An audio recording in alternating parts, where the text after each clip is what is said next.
The old admiral stood alone in the rain. His name was, and he was 73 years old. Behind him, the great city of New Seoul rose into the clouds, but before him there was only ash and memory.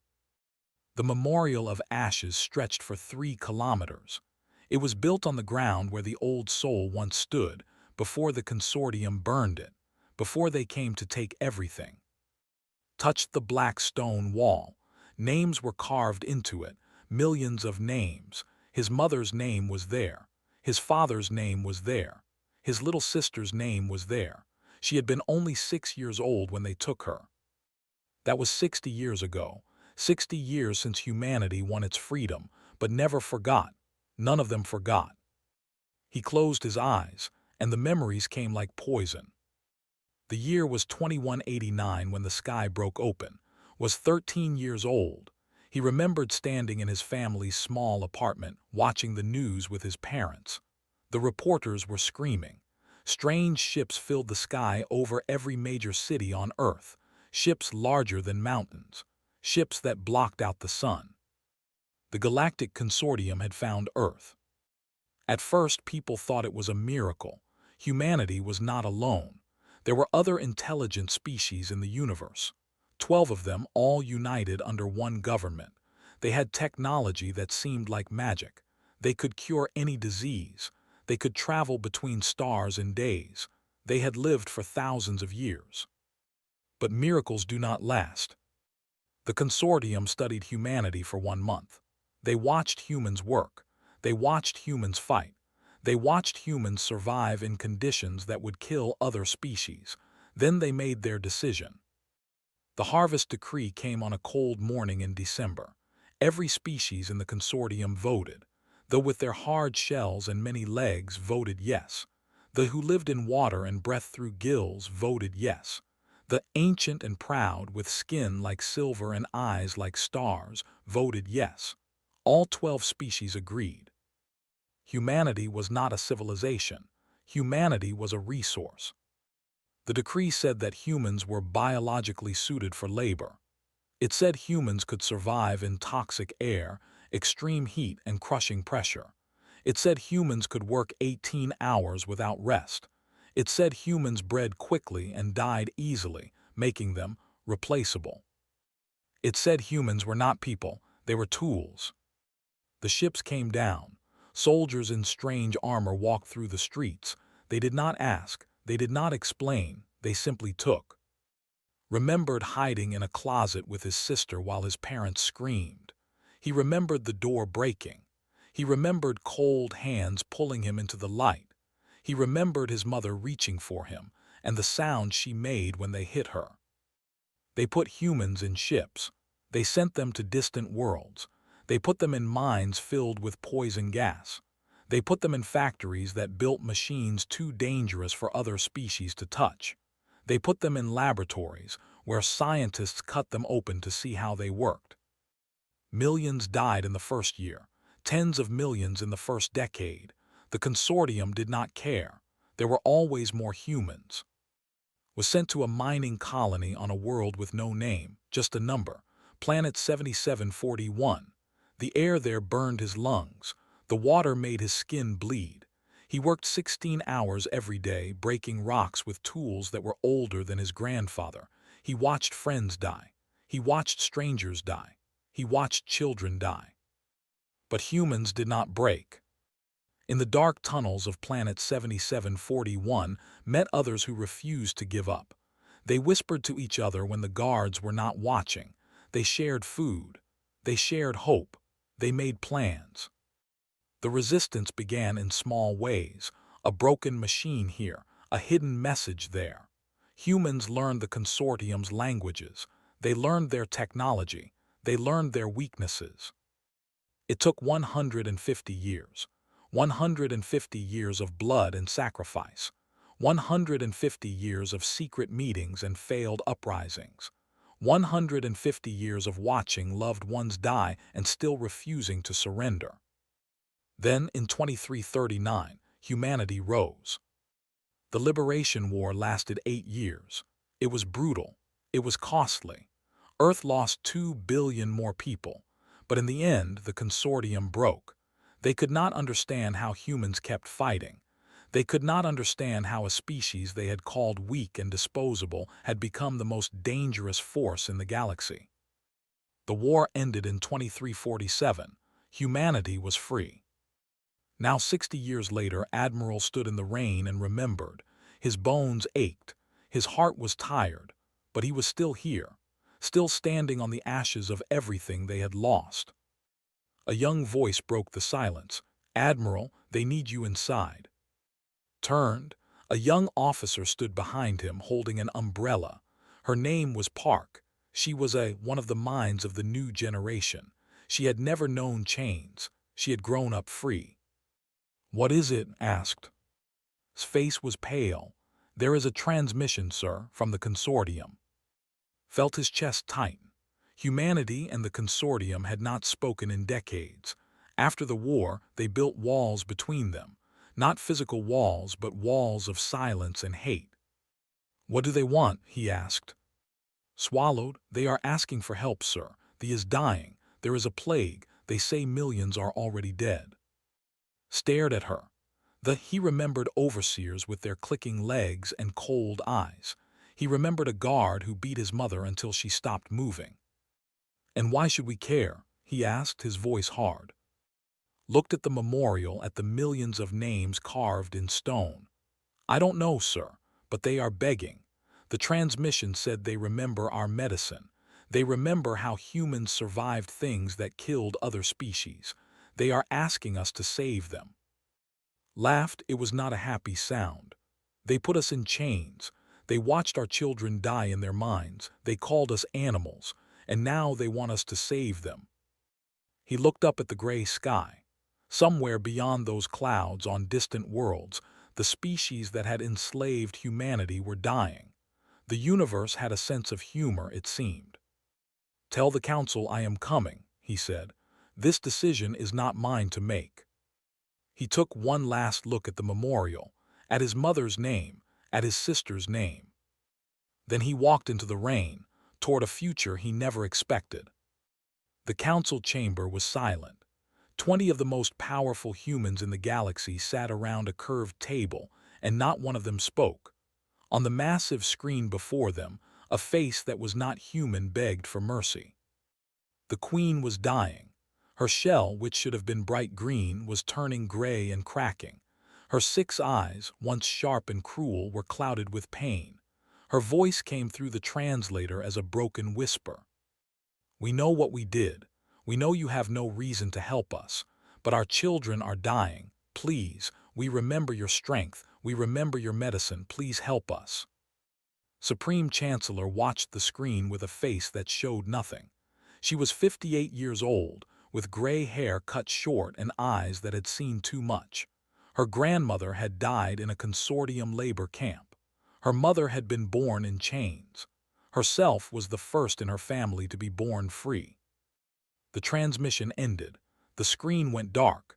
Silence filled the room like water filling a sinking ship. Then Commander Lee stood up. He was tall and broad, with a face carved from stone and scars that told stories of war. He led Earth's defense fleet, the most powerful military force humanity had ever built.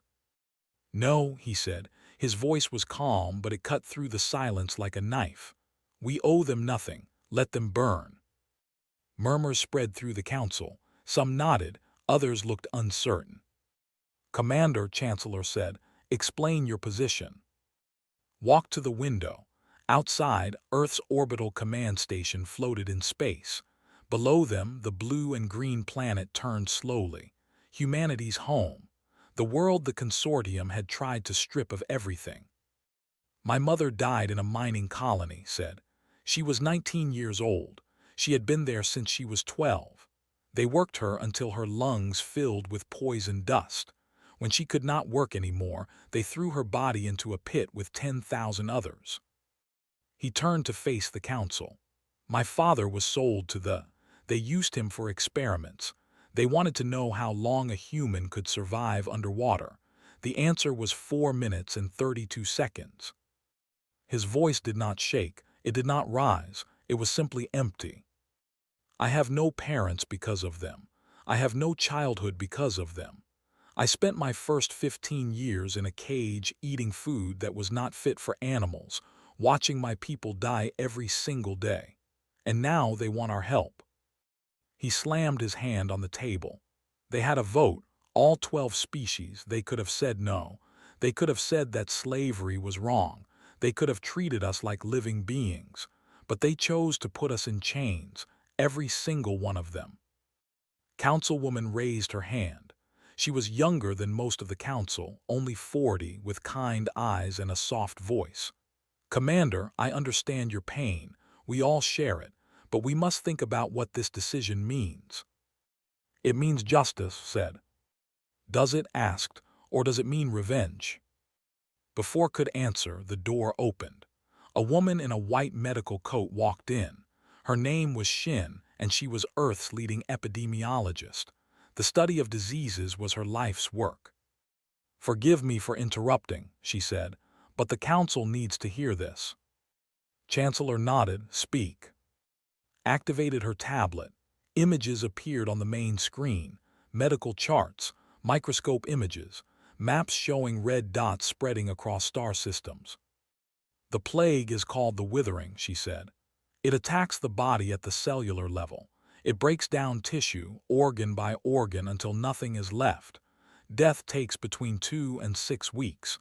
It is extremely painful." She paused, "And it is not natural." The council stirred. "What do you mean?" asked Old Minister, a man of 80 who still bore burned scars from consortium experiments.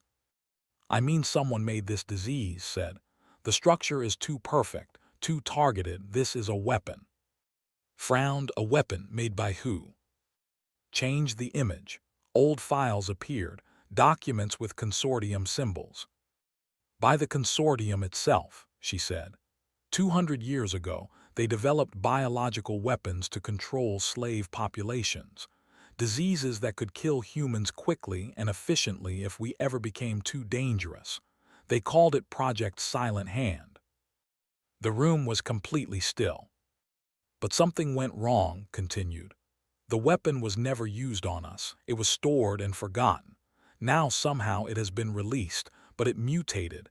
It no longer targets only humans. It can jump between species. They have reported cases. Even they are showing symptoms." She looked at the council with tired eyes.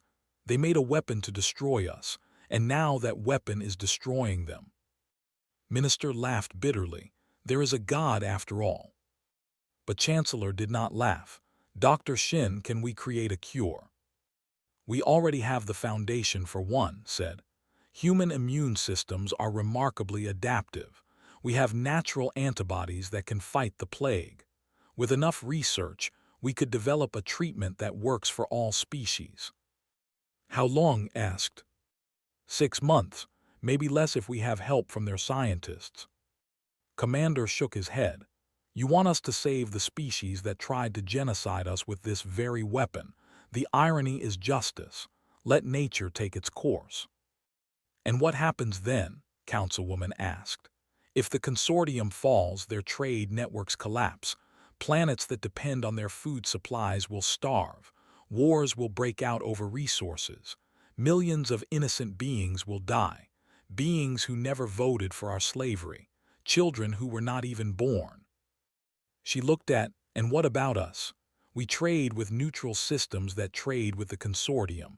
Our economy will suffer. Our own people could die." Opened his mouth to argue, but continued. "I am not saying we should forget what they did. I am not saying we should forgive. But if we let them die when we could save them, what does that make us? Does it make us better than them? Or does it make us the same?" The question hung in the air. Chancellor stood. She walked to the window and looked down at Earth. The planet her ancestors had been stolen from. The planet they had fought and died to return to. "I have thought about this moment my entire life," she said quietly. "What I would do if I ever had power over those who hurt us. In my dreams I watched them suffer. I watched them beg. And I did nothing." She turned to face the council. "But dreams are easy. Reality is harder. If we let them die, we prove that they were right about us, that we are just animals acting on instinct and anger. We survived the chains because we were more than what they said. We were human, and being human means we get to choose what kind of people we are. She looked at Commander. I am sending an envoy to investigate, to see the plague with our own eyes, to understand what we are truly dealing with, and I want you to lead it. Stared at her. Me, I just told you to let them die. Yes, said, and that is exactly why it must be you. You carry the most hate. You have the most reason to say no. If you can find a reason to say yes, then maybe we all can.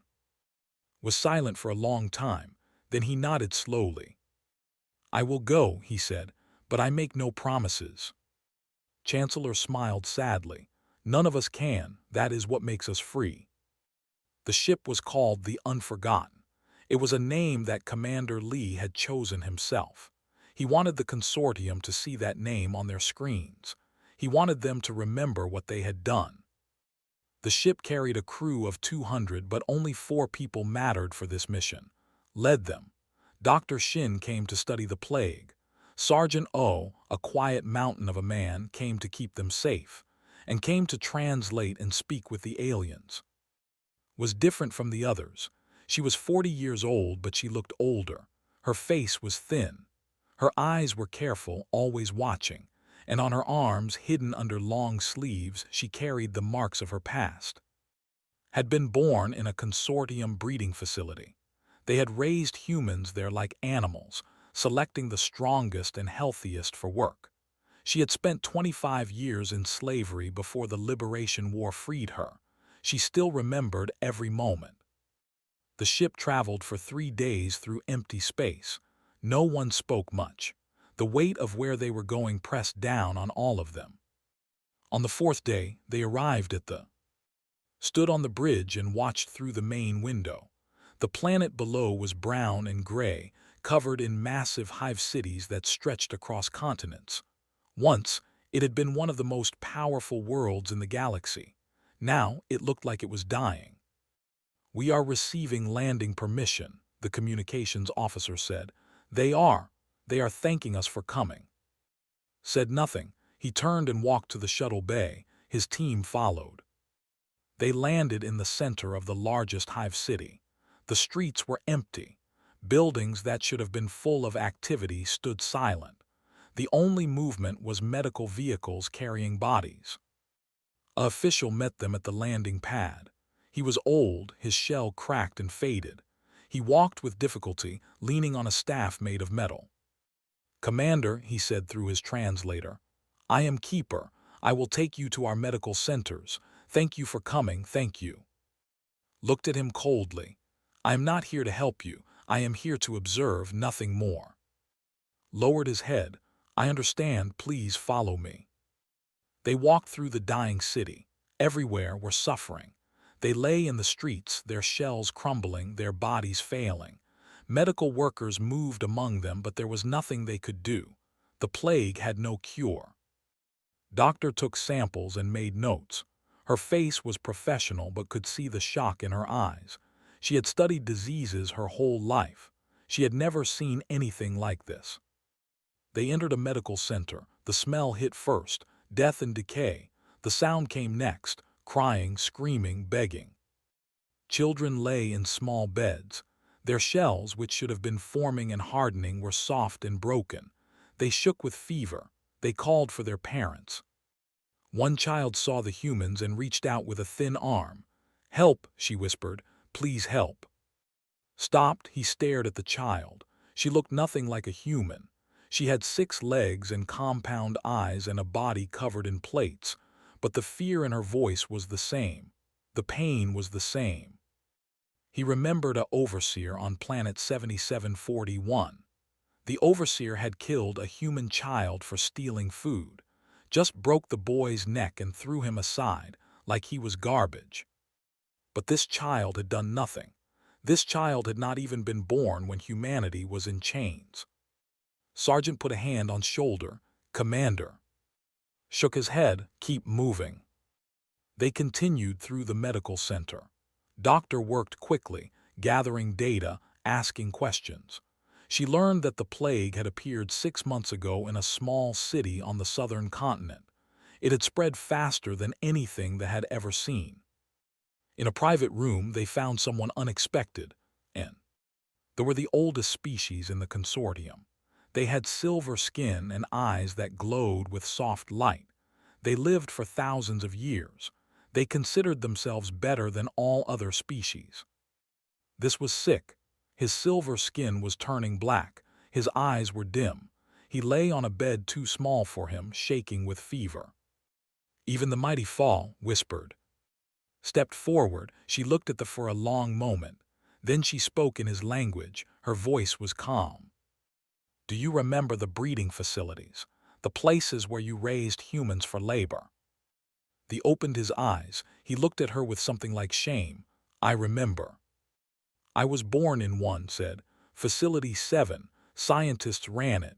They tested drugs on us. They wanted to see how much pain humans could survive. She pulled up her sleeve.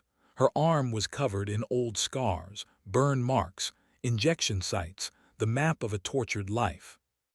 This is what your people did to me, she said, and now you are dying from a weapon you made for us. He closed his eyes. A tear ran down his silver face. We were wrong. I know we were wrong. There is nothing I can say that will undo what we did, but I am sorry. I am truly sorry. Stared at him. She had waited her whole life to hear those words. She had imagined this moment 1,000 times. In her imagination, she had always felt triumph, victory. She felt nothing. She pulled her sleeve back down and walked away.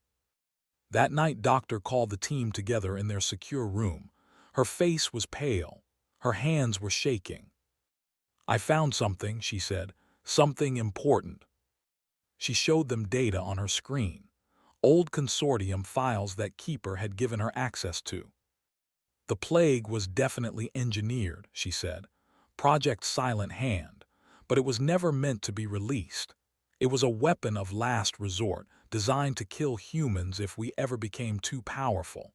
It was stored on a research station and forgotten. So how did it get out? Asked. That is the problem, said. According to the records, the research station was destroyed in the Liberation War. The weapon should have been destroyed with it, but it was not. Someone took it. Someone released it. Who? Asked. Shook her head. I do not know yet, but there is more. The plague was designed to target human DNA. Only human DNA. It should not be able to infect other species, but somehow it mutated. It changed, and now it can kill anyone. She looked at each of them.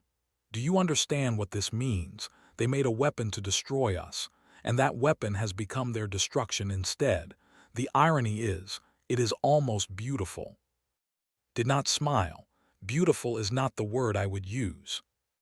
Later that night, found old archives in the city's database, records that had been classified for centuries.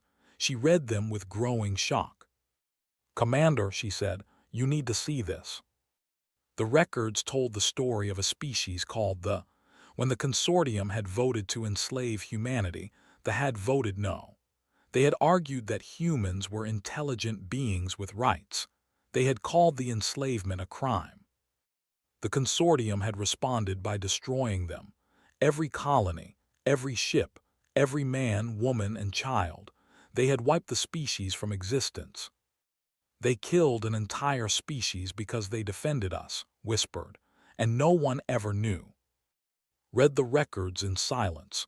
They had died for humanity. They had sacrificed everything, and humanity had never even known their name. Now we know, he said, and we will not forget. The next morning, a new message arrived. It was from the High Council. Their leader, High Speaker the Undying, spoke with cold authority. We do not beg, we do not ask. We demand that humanity deliver the cure immediately. If you refuse, we will consider it an act of war. You have 1 week to respond. Stared at the message. Even now, even dying, the thought they could give orders. They had learned nothing. Send a message to Earth, he told his communications officer. Tell the Chancellor what we have found. Tell her the consortium made this plague for us and now it is killing them. Tell her they are threatening war." He paused. "And tell her I do not know what the right answer is anymore." Earth had not seen protests like this in 60 years. Millions of people filled the streets of every major city. They carried signs with names of the dead. They shouted until their voices broke. They demanded that the council let the consortium burn. In New Seoul, Old Minister stood on a platform before a crowd of 500,000 people. He was 80 years old and his body was failing, but his voice was still strong. "They took my eyes," he shouted, pointing to the scars around his face. "Scientists wanted to know how human vision worked, so they cut out my eyes and grew them back again and again. I was 15 years old." The crowd roared with anger. "They took my wife," he continued. "She was sold to a laboratory. They drowned her to test how long humans could survive without air. She was 22 years old. We had been married for 3 months." Tears ran down his face. "They took our children, they took our dignity, they took everything, and now they threaten us. They demand we save them. I say no. I say let them feel what we felt. I say let them die." The crowd erupted. The sound was like thunder rolling across the city. Inside the council chamber, Chancellor watched the protests on a screen. Her face was tired. She had not slept in 2 days. "The people want revenge," Councilwoman said quietly. "Can you blame them?" "No," said. "I cannot blame them. I want revenge too, but wanting something does not make it right." The door opened. Dr. Park walked in, carrying a tablet full of data. She had been working with Doctor on the plague research. "Chancellor, I have the full analysis," she said. "The situation is worse than we thought." Gestured for her to continue. "The plague is spreading faster than predicted," said. 8 of the 12 consortium species now have confirmed cases. At this rate, within 2 years, every species in the consortium could face extinction. "And why should we care?" asked a council member. "Let them all die." Shook her head. "Because the galaxy is connected. If the consortium collapses, their trade networks collapse with them.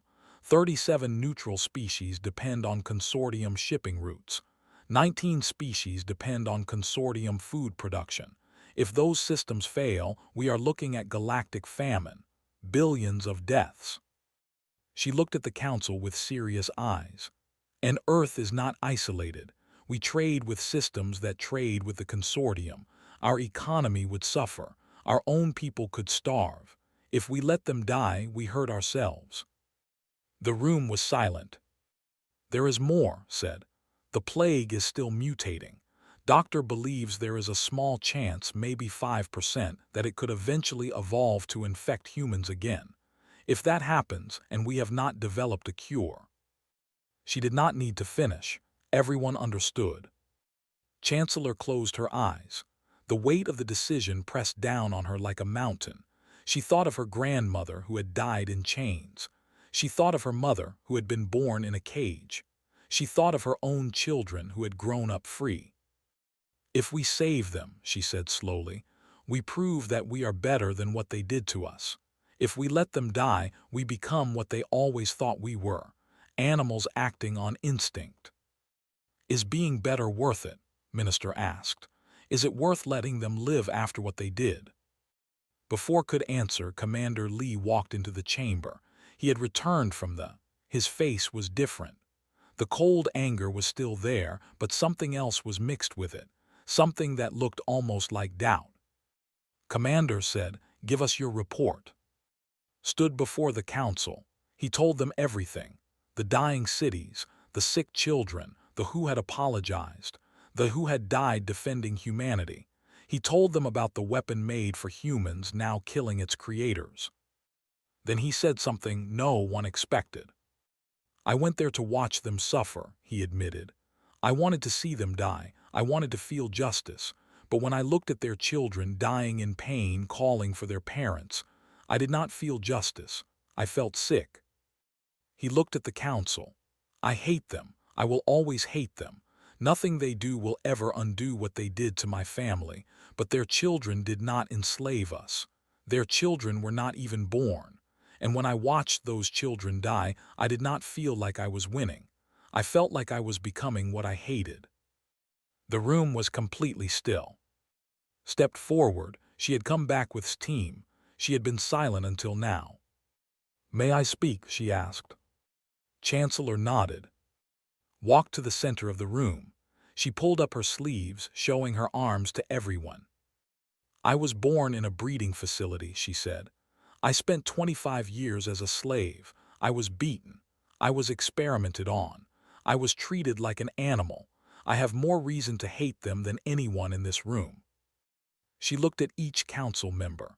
"But I did not survive those years just to become what they were. I did not hold on to hope through all that pain just to throw it away now. If I let them die when I could save them, then they won. They turned me into a monster just like them." Tears fell from her eyes, but her voice stayed strong. "I choose to be human. I choose mercy, not because they deserve it, but because I deserve to be better than what they made me." Minister stood up. His face was wet with tears. "How can you say that after everything they did?" Looked at him with kind eyes. "Because hate is a chain too, Minister, and I will not wear chains ever again." The silence that followed seemed to last forever. Finally, Chancellor stood. She walked to the window and looked out at the protesters, people who had every right to be angry, people who had suffered beyond words. "We will give them the cure," she said. The council erupted. Some shouted in agreement, others shouted in protest. Raised her hand for silence. "But not for free, not without cost. They wanted our labor, they will give us labor. They wanted our service, they will serve us. They will rebuild what they destroyed. They will acknowledge what they did. They will pay for every life they took." She turned to face the council. "We will save them, and in doing so we will prove once and for all that humanity is not what they thought. We are not animals. We are not tools. We are human beings, and human beings can choose mercy even when mercy is not deserved." She looked at Commander. "Prepare the fleet. We will deliver the cure ourselves, and we will do it with our heads held high because we are better than what they did to us." Nodded slowly. The hate was still in his eyes, but so was something else, something that looked almost like respect. "Yes, Chancellor," he said, "it will be done." That night, Chancellor recorded a message for the galaxy. She spoke clearly and calmly. "To the consortium, we have heard your cries. We remember what you did to us. We remember every name, every death, every chain. But we are not like you. We do not let children die for the sins of their parents. We do not become monsters to defeat monsters." She paused. "We will bring you the cure, but you will acknowledge your crimes. You will pay for what you did. And you will never ever forget that humanity saved you when you would have let us die. This is not forgiveness. This is proof. Proof that we are better than you ever imagined." She ended the transmission. On 100 worlds, beings of every species watched. Some felt shame. Some felt hope. And some, for the first time, began to understand what humanity truly was. 1 year had passed. The plague was dying. The cure, developed by human scientists, had spread to every infected world. Billions of lives had been saved. Billions of beings who had once voted for humanity's chains now owed their existence to human mercy. And now they had gathered to pay the price. The Galactic Summit was held in neutral space, on a station built specifically for this moment. Ships from every species surrounded it. Consortium vessels, once proud and mighty, now floated beside human warships that matched them in size and power. The balance had shifted forever. Chancellor walked through the station's great hall. She wore simple black clothes, no symbols of power, no fancy decorations, just the same clothes any human might wear. Behind her walked her advisors, Admiral, old and tired but still standing. Commander Lee, his face hard but his eyes changed. Dr. Park and Dr. Shin, the scientists who had created the cure. Sergeant O, loyal as always, and whose arms told a story that needed no words. The hall was filled with representatives from every consortium species. The Queen sat in a special chair, her shell still weak but healing. The delegation floated in water tanks, their gills moving slowly. The High Speaker, the Undying, stood tall despite his illness. They had all come, they had no choice. Chancellor walked to the center of the hall. A platform rose beneath her feet, lifting her so everyone could see. 150 years ago, she began, 12 species voted to enslave humanity. You called us tools. You called us animals. You said we were biologically suited for labor. You said we were replaceable. Her voice was calm, but it filled every corner of the room. For 150 years, you worked us to death in your mines. You tested drugs on us in your laboratories. You bred us like cattle in your facilities. You killed our children. You destroyed our families. You tried to break our spirits. She paused. You failed. The alien representatives shifted uncomfortably. Some looked down. Some closed their eyes. None spoke. We freed ourselves, continued. We built ships from scraps. We taught ourselves your technology. We fought back with nothing but determination and hope, and we won. She let the words hang in the air. Then, 60 years later, you came to us begging. A plague you made to kill us was killing you instead. Your children were dying. Your civilizations were crumbling, and you asked the species you had enslaved to save you. She looked at the Queen. We could have said no. She looked at the delegation. We could have watched you die. She looked at High Speaker. We could have become what you were. Her voice grew stronger, but we did not, because we are human, and being human means we get to choose who we are. She pulled out a tablet. On it was a list, a very long list. Now I will read names. These are the humans who died under consortium rule, every single one. This is what you did. She began to read. The reading took 6 hours. 6 hours of names. Children, parents, grandparents, workers, dreamers, lovers, artists, scientists, ordinary people who had wanted nothing more than to live their lives. No one left. No one moved.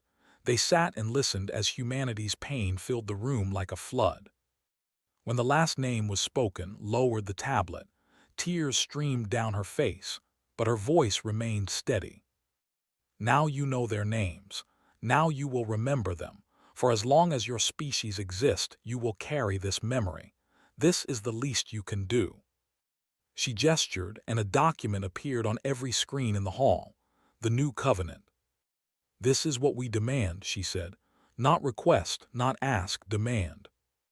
She read each point aloud. First, full acknowledgement of your crimes against humanity.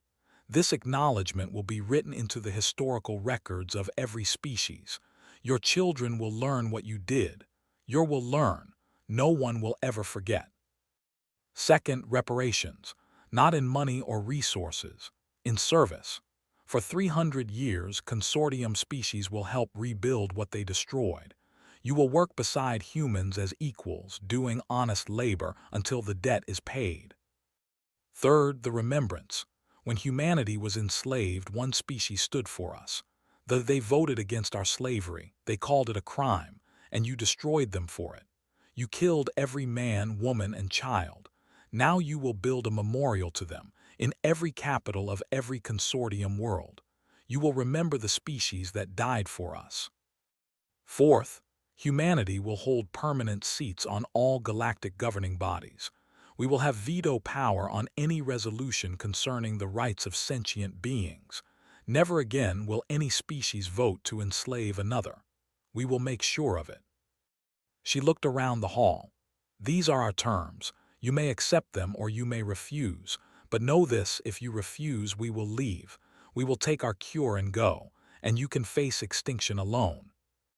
The silence was absolute. Then slowly, High Speaker the Undying rose. He was over 3,000 years old. He had ruled for centuries. He had never bowed to anyone. He walked to the platform. He looked at Chancellor, Then he lowered his head. "I accept," he said.